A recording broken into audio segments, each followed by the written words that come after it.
Pour la 250e année de Jean-Marie Ampère, en hommage à ce savant qui a marqué la physique de l'électricité, nous, élèves du Collège Saint-Joseph en Toura, avons voulu montrer l'importance de l'électricité dans la technologie.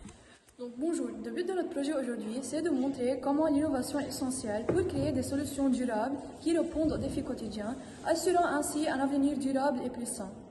Donc, comme vous le savez déjà, les panneaux solaires ne produisent pas toujours de l'énergie.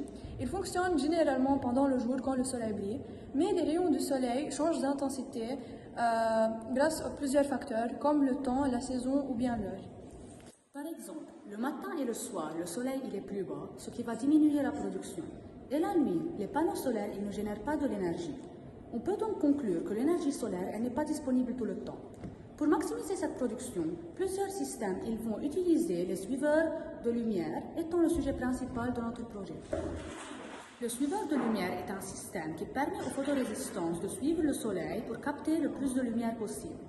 Donc le principe est simple, le suiveur ajuste l'orientation du panneau solaire pour qu'il soit directement perpendiculaire aux rayons du soleil, donc il maximise la production de l'énergie. Ceci est possible grâce à des moteurs, des capteurs et plus précisément la photorésistance qui va mesurer les niveaux de lumière. Ces composants électriques ils peuvent être donc contrôlés par la programmation de microcontrôleurs, exemple Arduino. Tout cela ne sera pas possible sans la robotique. La robotique est la combinaison de la programmation et de l'utilisation des composants électroniques. Elle permet d'améliorer des systèmes comme ceux qui permettent le développement des énergies renouvelables, comme donc le suiveur de lumière. Plusieurs centrales solaires utilisent des suiveurs de lumière, par exemple le centrale solaire de Don Rodrigos en Espagne, le centrale solaire de Cestas en France et le parc solaire de Badla en Inde. Malgré les nombreux avantages de ces systèmes, plusieurs inconvénients se présentent, comme par exemple la complexité mécanique. Les suiveurs de lumière sont des systèmes mécaniques en mouvement, ce qui les rend plus sujets à des malfonctionnements que les installations fixes. Donc ils ont besoin d'une maintenance régulière pour éviter les pannes, ce qui augmente les coûts d'entretien. Mais aussi la consommation d'énergie interne.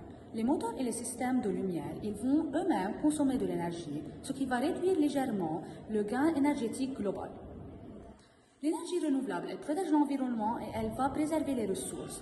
Une meilleure efficacité énergétique, elle va non seulement réduire les consommations, mais aussi les coûts, ce qui va assurer un avenir durable. La maquette qu'on a préparée est une petite représentation d'un suiveur de lumière.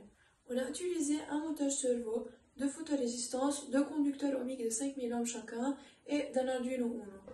Pour que le moteur tourne vers la lumière, nous avons programmé l'Arduino pour faire comparer les valeurs des deux photorésistances et faire tourner le moteur dans le sens de celle qui a la plus grande valeur de lumière.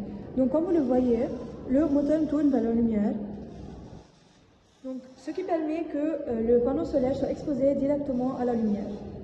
Pour améliorer cette maquette, on pourrait ajouter des moteurs plus puissants pour supporter des plus grandes installations, comme on pourrait intégrer une autre paire de photorésistance pour que les panneaux solaires tournent autour de deux axes afin de capter plus de lumière. Nous espérons qu'à travers cette vidéo, plus de gens s'encourageront à utiliser des systèmes qui permettent le développement des énergies durables, ce qui permet d'assurer un avenir plus sûr et sain.